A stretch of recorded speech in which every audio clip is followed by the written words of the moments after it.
Book 14. Nestor was sitting over his wine, but the cry of battle did not escape him, and he said to the son of Aesculapius, "What, noble Machaon, is the meaning of all this? The shouts of men fighting by our ships grow stronger and stronger. Stay here, therefore, and sit over your wine, while fair Hecamede heats you a bath and washes the clotted blood from off you. I will go at once to the lookout station and see what it is all about." As he spoke, he took up the shield of his son Thrasymedes that was lying in his tent, all gleaming with bronze, for Thrasymedes had taken his father's shield. He grasped his redoubtable bronze-shod spear, and as soon as he was outside saw the disastrous rout of the Achaeans, who, now that their wall was overthrown, were flying pell-mell before the Trojans. As when there is a heavy swell upon the sea, but the waves are dumb, they keep their eyes on the watch for the quarter, whence the fierce winds may spring upon them, but they stay where they are, and set neither this way nor that, till some particular wind sweeps down from heaven, to determine them. Even so did the old man ponder whether to make for the crowd of Danaans or go in search of Agamemnon. In the end he deemed it best to go to the son of Atreus. But meanwhile the hosts were fighting and killing one another, and the hard bronze rattled on their bodies as they thrust at one another with their swords and spears.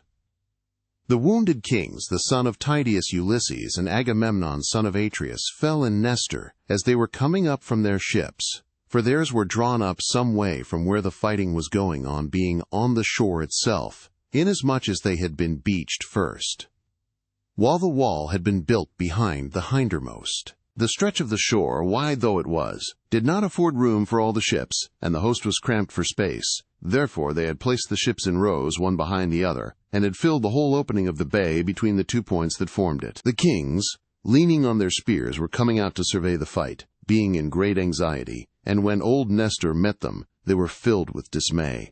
Then King Agamemnon said to him, "Nestor, son of Neleus, honor to the Achaean name, why have you left the battle to come hither? I fear that what dread Hector said will come true, when he vaunted among the Trojans, saying that he would not return to Iliad till he had fired our ships and killed us. This is what he said, and now it is all coming true. Alas, others of the Achaeans, like Achilles, are in anger with me that they refuse to fight by the sterns of our ships." Then Nestor, knight of Gerene, answered, "It is indeed as you say. It is all coming true at this moment, and even Jove, who thunders from on high, cannot prevent it. Fallen is the wall on which we relied as an impregnable bulwark, both for us and our fleet. The Trojans are fighting stubbornly, and without ceasing at the ships. Look where you may, you cannot see from what quarter the rout of the Achaeans is coming. They are being killed in a confused mass, and the battle cry ascends to heaven. Let us think, if counsel can be of any use, what we had better do. But I do not advise our going into battle ourselves, for a man cannot fight when he is wounded." And King Agamemnon answered, "Nestor, if the Trojans are indeed fighting at the rear of our ships, and neither the wall nor the trench has served us, over which the Danaans toiled so hard, and which they deemed would be an impregnable bulwark both for us and our fleet, I see it must be the will of Jove that the Achaeans should perish ingloriously here far from Argos. I knew when Jove was willing to defend us, and I know now that he is raising the Trojans to like honor with the gods, while us, on the other hand, he has bound hand and foot. Now, therefore, let us all do as I say. Let us bring down the ships that are on the beach and draw them into the water. Let us make them fast to their mooring stones a little way out, against the fall of night. If, even by night, the Trojans will desist from fighting, we may then draw down the rest of the fleet. There is nothing wrong in flying ruin even by night. It is better for a man that he should fly and be saved than be caught and killed." Ulysses looked fiercely at him and said, "Son of Atreus, what are you talking about? Wretch, you should have commanded some other and baser army, and not been ruler over us, to whom Jove has allotted a life of hard fighting from youth to old age, till we every one of us perish. Is it thus that you would quit the city of Troy, to win which we have suffered so much hardship? Hold your peace, lest some other of the Achaeans hear you say what no man, who knows how to give good counsel, no king over so great a host as that of the Argives, should ever have let fall from his lips. I despise your judgment utterly for what you have been saying. Would you then have us draw down our ships into the water while the battle is raging, and thus play further into the hands of the conquering Trojans? It would be ruin. The Achaeans will not go on fighting when they see the ships being drawn into the water, but will cease attacking and keep turning their eyes towards them. Your counsel, therefore, Sir Captain, would be our destruction." Agamemnon answered, "Ulysses, your rebuke has stung me to the heart. I am not, however, ordering the Achaeans to draw their ships into the sea whether they will or no. Someone, it may be, old or young, can offer us better counsel, which I shall rejoice to hear." "Then," said Diomed, "such an one is at hand. He is not far to seek, if you will listen to me and not resent my speaking, though I am younger than any of you. I am by lineage son to a noble sire, Tydeus, who lies buried at Thebes, for Portheus had 3 noble sons, 2 of whom, Agrius and Melas, abode in Pleuron and rocky Calydon. The third was the knight Aeneas, my father's father, and he was the most valiant of them all. Aeneas remained in his own country, but my father, as Jove and the other gods ordained it, migrated to Argos. He married into the family of Adrastus, and his house was one of great abundance, for he had large estates of rich corn-growing land, with much orchard ground as well, and he had many sheep. Moreover, he excelled all the Argives in the use of the spear. You must yourselves have heard whether these things are true or no. Therefore, when I say well, despise not my words as though I were a coward or of ignoble birth. I say, then, let us go to the fight as we needs must, wounded though we be. When there, we may keep out of the battle, and beyond the range of the spears, lest we get fresh wounds in addition to what we have already. But we can spur on others, who have been indulging their spleen, and holding aloof from battle hitherto." Thus did he speak, whereon they did even as he had said, and set out, King Agamemnon leading the way. Meanwhile, Neptune had kept no blind lookout, and came up to them in the semblance of an old man. He took Agamemnon's right hand in his own, and said, "Son of Atreus, I take it. Achilles is glad now that he sees the Achaeans routed and slain, for he is utterly without remorse. May he come to a bad end, and heaven confound him. As for yourself, the blessed gods are not yet so bitterly angry with you, but that the princes and counselors of the Trojans shall again raise the dust upon the plain, and you shall see them flying from the ships and tents towards their city." With this he raised a mighty cry of battle, and sped forward to the plain.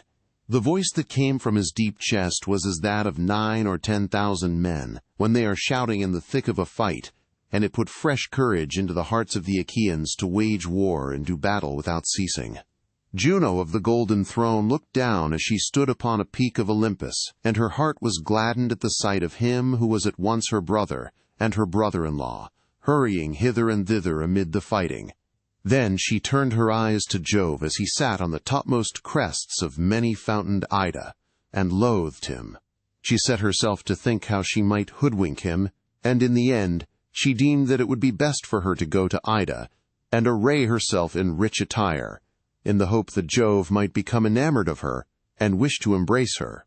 While he was thus engaged, a sweet and careless sleep might be made to steal over his eyes and senses. She went, therefore, to the room which her son Vulcan had made her, and the doors of which he had cunningly fastened by means of a secret key, so that no other god could open them. Here she entered and closed the doors behind her. She cleansed all the dirt from her fair body with ambrosia. Then she anointed herself with olive oil, ambrosial, very soft, and scented specially for herself. If it were so much as shaken in the bronze-floored house of Jove, the scent pervaded the universe of heaven and earth. With this she anointed her delicate skin, and then she plaited the fair ambrosial locks that flowed in a stream of golden tresses from her immortal head. She put on the wondrous robe which Minerva had worked for her with consummate art, and had embroidered with manifold devices. She fastened it about her bosom with golden clasps, and she girded herself with a girdle that had 100 tassels. Then she fastened her earrings, 3 brilliant pendants that glistened most beautifully, through the pierced lobes of her ears, and threw a lovely new veil over her head.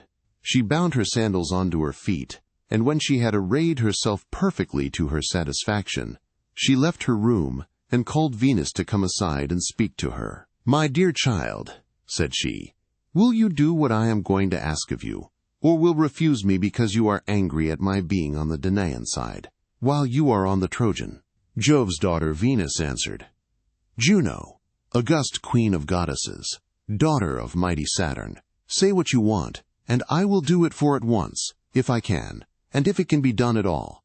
Then Juno told her a lying tale and said, "I want you to endow me with some of those fascinating charms, the spells of which bring all things mortal and immortal to your feet. I am going to the world's end to visit Oceanus, from whom all we gods proceed, and Mother Tethys. They received me in their house, took care of me, and brought me up, having taken me over from Rio when Jove imprisoned great Saturn in the depths that are under earth and sea. I must go and see them, that I may make peace between them. They have been quarreling, and are so angry that they have not slept with one another this long while. If I can bring them round and restore them to one another's embraces, they will be grateful to me and love me forever afterwards." Thereon laughter-loving Venus said, "I cannot and must not refuse you, for you sleep in the arms of Jove, who is our king." As she spoke, she loosed from her bosom the curiously embroidered girdle into which all her charms had been wrought, love, desire, and that sweet flattery which steals the judgment even of the most prudent. She gave the girdle to Juno and said, "Take this girdle wherein all my charms reside, and lay it in your bosom. If you will wear it, I promise you that your errand, be it what it may, will not be bootless." When she heard this, Juno smiled, and still smiling she laid the girdle in her bosom. Venus now went back into the house of Jove, while Juno darted down from the summits of Olympus. She passed over Pieria and fair Mathia, and went on till she came to the snowy ranges of the Thracian horsemen, over whose topmost crests she sped without ever setting foot to ground. When she came to Athos, she went on over the waves of the sea till she reached Lemnos, the city of noble Thoas. There she met Sleep, own brother to Death, and caught him by the hand, saying, "Sleep, you who lord it alike over mortals and immortals, if you ever did me a service in times past, do one for me now, and I shall be grateful to you ever after. Close Jove's keen eyes for me in slumber, while I hold him clasped in my embrace, and I will give you a beautiful golden seat that can never fall to pieces. My club-footed son Vulcan shall make it for you, and he shall give it a footstool for you to rest your fair feet upon when you are at table." Then Sleep answered, "Juno, great queen of goddesses, daughter of mighty Saturn, I would lull any other of the gods to sleep without compunction, not even excepting the waters of Oceanus, from whom all of them proceed. But I dare not go near Jove, nor send him to sleep unless he bids me. I have had one lesson already through doing what you asked me, on the day when Jove's mighty son Hercules set sail from Iliad, after having sacked the city of the Trojans. At your bidding I suffused my sweet self over the mind of aegis-bearing Jove, and laid him to rest. Meanwhile you hatched a plot against Hercules, and set the blasts of the angry winds beating upon the sea, till you took him to the goodly city of Kos away from all his friends. Jove was furious when he awoke, and began hurling the gods about all over the house. He was looking more particularly for myself, and would have flung me down through space into the sea, where I should never have been heard of any more, had not Night, who cows both men and gods, protected me. I fled to her, and Jove left off looking for me in spite of his being so angry, for he did not dare do anything to displease Night. And now you are again asking me to do something on which I cannot venture." And Juno said, "Sleep, why do you take such notions as those into your head? Do you think Jove will be as anxious to help the Trojans as he was about his own son? Come, I will marry you to one of the youngest of the Graces, and she shall be your own, Pasithea, whom you have always wanted to marry." Sleep was pleased when he heard this, and answered, "Then swear it to me by the dread waters of the river Styx. Lay one hand on the bounteous earth and the other on the sheen of the sea, so that all the gods who dwell down below with Saturn may be our witnesses, and see that you really do give me one of the youngest of the Graces, Pasithea, whom I have always wanted to marry." Juno did as he had said. She swore, and invoked all the gods of the nether world, who are called Titans, to witness. When she had completed her oath, the two enshrouded themselves in a thick mist and sped lightly forward, leaving Lemnos and Imbrus behind them. Presently they reached many-fountained Ida, mother of wild beasts, and Lectum, where they left the sea to go on by land, and the tops of the trees of the forest soft under the going of their feet. Here Sleep halted, and ere Jove caught sight of him, he climbed a lofty pine tree, the tallest that reared its head towards heaven on all Ida. He hid himself behind the branches, and sat there in the semblance of the sweet-singing bird that haunts the mountains, and is called Chalcis by the gods, but men call it Semindis. Juno then went to Gargarus, the topmost peak of Ida, and Jove, driver of the clouds, set eyes upon her. As soon as he did so, he became inflamed with the same passionate desire for her that he had felt when they had first enjoyed each other's embraces, and slept with one another without their dear parents knowing anything about it. He went up to her and said, "What do you want, that you have come hither from Olympus, and that, too, with neither chariot nor horses to convey you?" Then Juno told him a lying tale and said, "I am going to the world's end, to visit Oceanus, from whom all we gods proceed, and Mother Tethys. They received me into their house, took care of me, and brought me up. I must go and see them, that I may make peace between them. They have been quarreling, and are so angry that they have not slept with one another this long time. The horses that will take me over land and sea are stationed on the lowermost spurs of many-fountained Ida, and I have come here from Olympus on purpose to consult you. I was afraid you might be angry with me later on, if I went to the house of Oceanus without letting you know." And Jove said, "Juno, you can choose some other time for paying your visit to Oceanus. For the present let us devote ourselves to love and to the enjoyment of one another. Never yet have I been so overpowered by passion, neither for goddess nor mortal woman, as I am at this moment for yourself, not even when I was in love with the wife of Ixion, who bore me Perithous, peer of gods, in council, nor yet with Danae, the daintily ankled daughter of Acrisius, who bore me the famed hero Perseus. Then there was the daughter of Phoenix, who bore me Minos and Rhadamanthus. There was Semele and Alcmena in Thebes, by whom I begot my lion-hearted son Hercules, while Semele became mother to Bacchus, the comforter of mankind. There was Queen Ceres again, and lovely Leto, and yourself. But with none of these was I ever so much enamored as I now am with you." Juno again answered him with a lying tale. "Most dread son of Saturn," she exclaimed, "what are you talking about? Would you have us enjoy one another here on the top of Mount Ida, where everything can be seen? What if one of the ever-living gods should see us sleeping together, and tell the others? It would be such a scandal that when I had risen from your embraces I could never show myself inside your house again. But if you are so minded, there is a room which your son Vulcan has made me, and he has given it good strong doors. If you would so have it, let us go thither and lie down." And Jove answered, "Juno, you need not be afraid that either god or man will see you, for I will enshroud both of us in such a dense golden cloud that the very sun for all his bright piercing beams shall not see through it." With this the son of Saturn caught his wife in his embrace, whereon the earth sprouted them a cushion of young grass, with dew-bespangled lotus, crocus, and hyacinth, so soft and thick that it raised them well above the ground.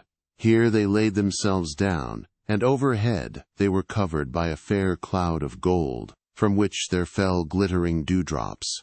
Thus, then, did the sire of all things repose peacefully on the crest of Ida, overcome at once by sleep and love, and he held his spouse in his arms. Meanwhile, Sleep made off to the ships of the Achaeans, to tell earth-encircling Neptune, lord of the earthquake.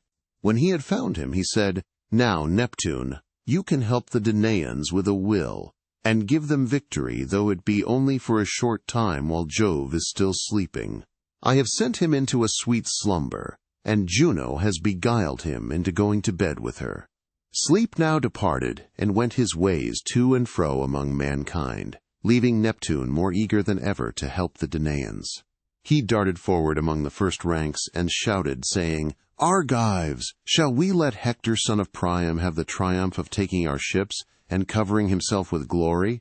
This is what he says that he shall now do, seeing that Achilles is still in dudgeon at his ship.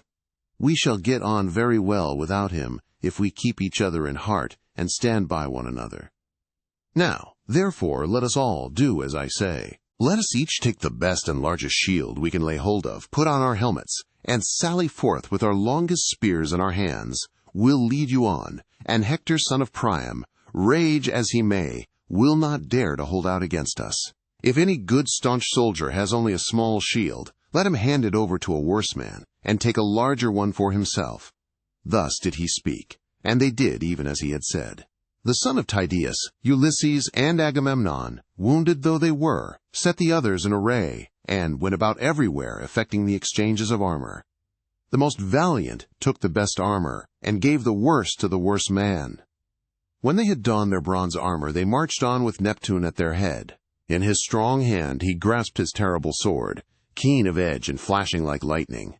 Woe to him who comes across it in the day of battle. All men quake for fear and keep away from it. Hector on the other side set the Trojans in array. Thereon Neptune and Hector waged fierce war on one another, Hector on the Trojan and Neptune on the Argive side. Mighty was the uproar as the two forces met.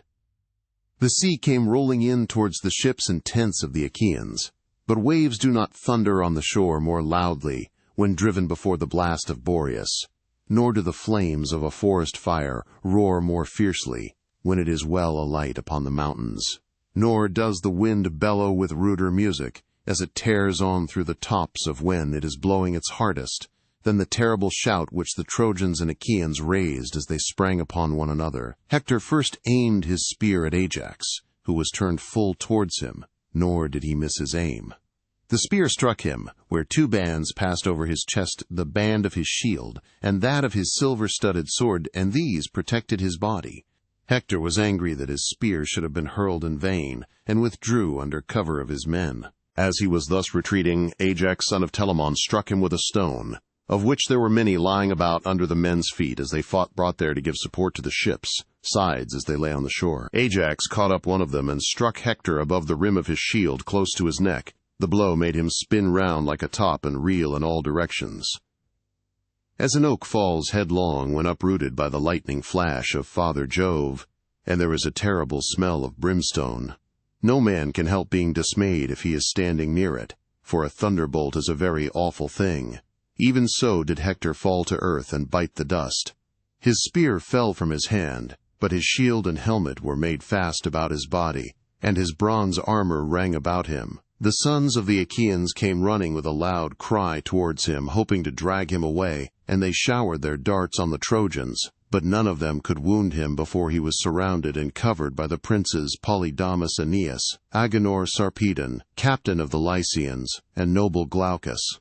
Of the others, too, there was not one who was unmindful of him, and they held their round shields over him to cover him. His comrades then lifted him off the ground and bore him away from the battle to the place where his horses stood, waiting for him at the rear of the fight with their driver and the chariot. These then took him towards the city groaning and in great pain. When they reached the ford of the airstream of Xanthus, begotten of immortal Jove, they took him from off his chariot and laid him down on the ground. They poured water over him, and as they did so he breathed again and opened his eyes.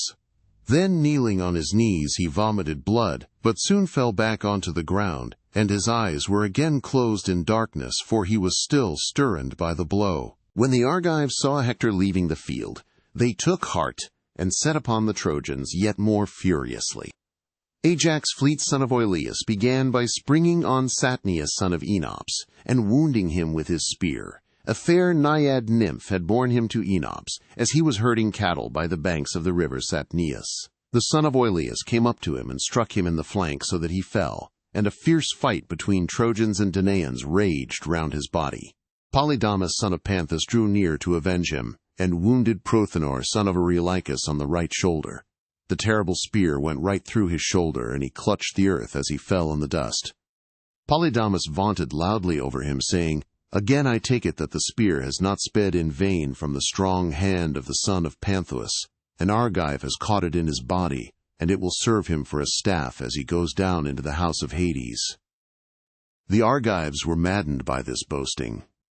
Ajax, son of Telamon, was more angry than any, for the man had fallen close by him, so he aimed at Polydamas as he was retreating, but Polydamas saved himself by swerving aside, and the spear struck Archilochus, son of Antenor, for heaven counseled his destruction.